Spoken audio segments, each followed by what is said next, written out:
Well, you saw the slide of the kind of affiliated companies who were not members. This should bring that group into the membership and have their representation on the board.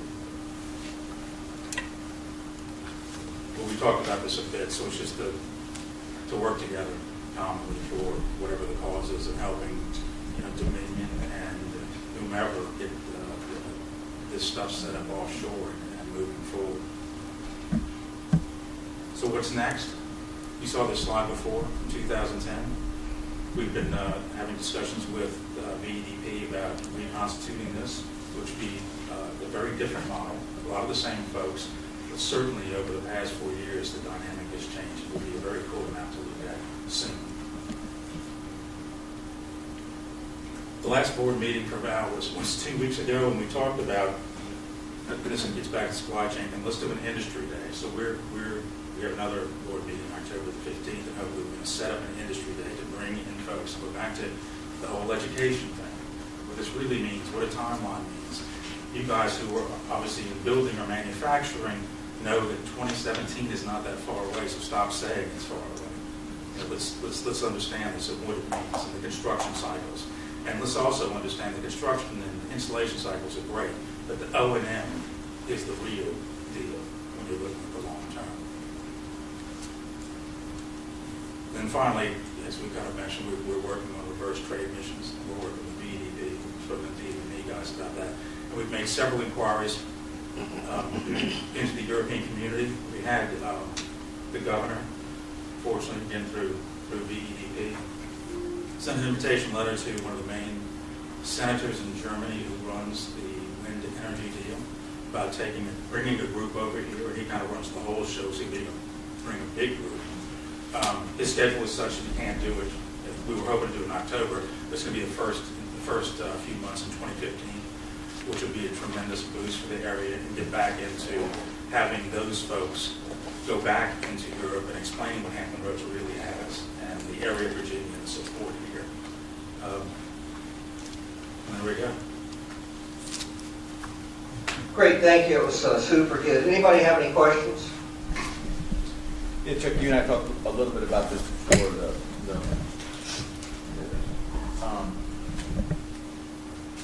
you and I talked a little bit about this before the group, but the focus, I guess, projects, be it Valtap or Cape Wind or Deepwater, kind of drive the issuing of contracts, which drive the selection of contractors, which drive jobs. And so what's the strategy or Val's strategy to look at the various projects that are, be it Valtap or others, and the major subcontracts being let underneath of those, and kind of try to fit Virginia into one of those selection processes, be it by, Weeks is up there, or Caldi, or one of the other major contractors, but they're going to be the guys, once they win a contract, an installation fabrication contract with, call it Deepwater, then they're going to be the guys saying, okay, this is where I'm going to build it, this is where I'm going to source it from.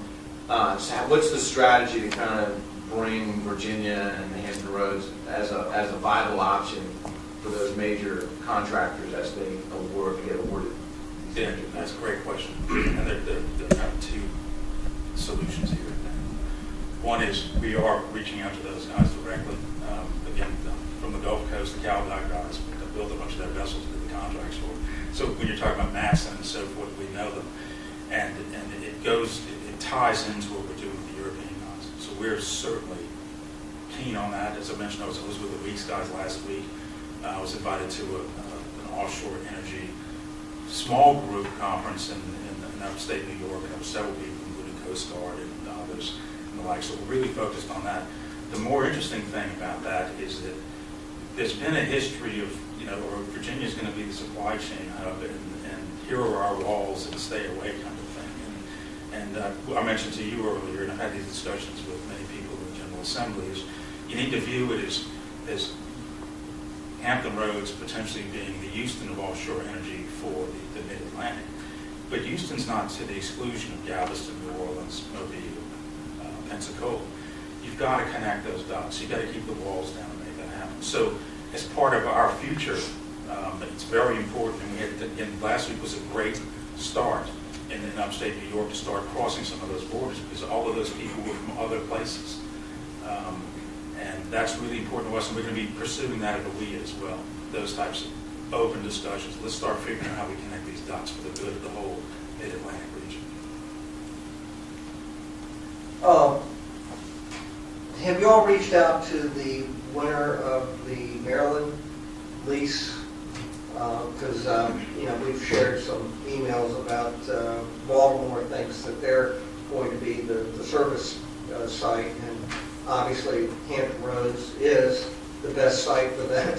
Have you all reached out to them? Yes, that's one thing we're going to be meeting with, running into them at the conference.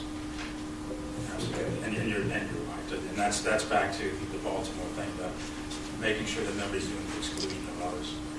And it's interesting, and I think another note here is that this really is a competition, and Maryland is putting unbelievable amounts of marketing money behind this thing. And I don't think we need that much money to put behind the marketing, but we've got to pay attention to it and we have to do the marketing. Because the supply chain hub, if you get it, you have it forever. It's never going to be an RFP. If you lose it forever. So we need to be real careful and cognizant of that to make sure that we're staying out in front of the marketing message and doing it together. How can Val help you? Help Val? Well, I think one thing that I think is usually helpful and has been helpful is current and updated information on anything to have to do with the projects. And primarily because several of us are involved in these types of presentations and or speaking engagements or otherwise on a very, very regular basis. And we're talking about everybody from the American Association of Port Authorities, who's doing a big deal in Chicago right now, specifically on energy, and asked us to be there for that, to the local Rotary clubs. So it's just really important that we have the information, and I think people should view, and hopefully I've had this discussion with many people, Val can be a buffer in certain situations on outreach and public relations. Okay. Anybody else have any other questions? Please, Kathy. Just a quick comment and echo what Brian and Bob have said. One, I think we'd like to thank you for all the work that Bob has done, because it's really been excellent, and we couldn't have done the lobbying work ourselves, and so we really appreciate all your support. My question really is, besides thinking a timeline for when the construction phases are happening, and therefore, what companies could benefit from that, is, what kind of incentives do we need here in Virginia to attract the businesses here? Is there something that we can endorse that we think the governor would want to support? Because in a way it is a competition with Baltimore. Baltimore's got not as good a location as we have, of course. Are there incentives that we need to recommend to make sure that Hampton Roads does become the hub for this business? Yeah, that's a really interesting question. I'll answer that question. Somebody answered that question 5 years ago, and this was a European company wanting to come here. And the question to them was, what kind of incentives do you need for us to talk about with the government? Same question. And they said, we don't want any incentives. We just need a platform. So the reality is back to us working together, setting up and making sure everybody knows the supply chain and understands it. The people we brought over here aren't looking for a handout. Once they see it and understand it, they're in. But not everybody sees it because it's very difficult. It's been a very difficult haul for the few Val folks to run overseas every now and again and do it. We're bringing them back one by one. But we should be coordinating this on a bigger basis. And that's what we're trying to do certainly with VDP, and I think we'll be successful with some of that stuff. But that's a key. They want a platform. And they don't know what exists here until you sit and talk to them. But someone mentioned that we're the best kept secret. I want to stop being the best kept secret. Stay out there and show. Okay, any more questions? Thank you, Chuck, and I'd like to propose that we put Val on the agenda for 5 or 10 minutes at all our future meetings, if that works for you. And maybe do it electronically if there's nothing really pressing, but otherwise we'll get to see you pretty fast. Thank you very much.